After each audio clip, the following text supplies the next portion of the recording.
Okay, let's talk for just a minute about Standard 3 assessment and measurement.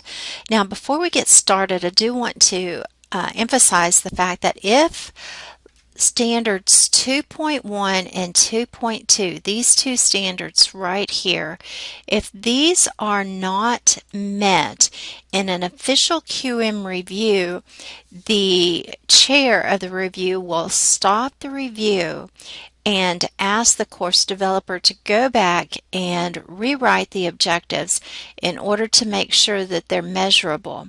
Because the concept of alignment tells us that these learning objectives 2.1 and 2.2 are the foundation upon which everything else rests upon.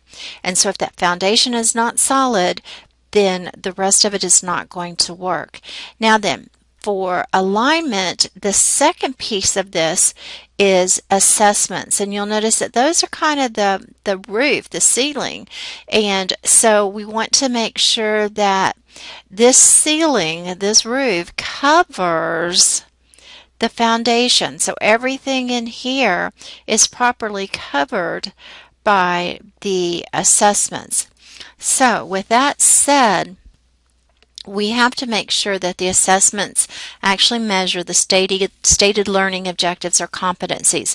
So if the module level objectives are consistent with the course level objectives, then really the assessments can be stated for what you'll do at the module or unit level. You don't have to have course level assessments. That's kind of assumed if 2.2 is met.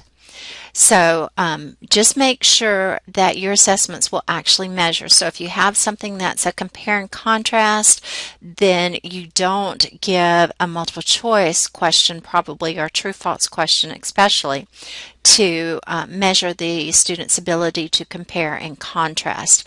At the same time, if you have an objective that says the student will define something, you don't want to have them doing a project where they're creating something, because define is typically a lower level on Bloom's taxonomy and create is an upper level on that taxonomy. So just make sure they're consistent with each other. Make sure the grading policy is stated clearly.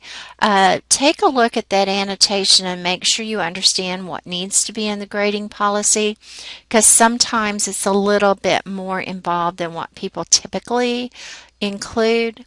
Specific and descriptive criteria are provided for the evaluation of student work.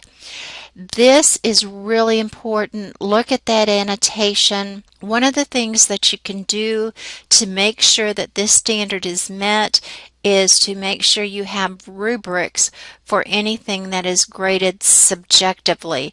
If it's a checklist, that's fine, check it off. If it's a multiple choice, true, false, that's fine, that's pretty obvious.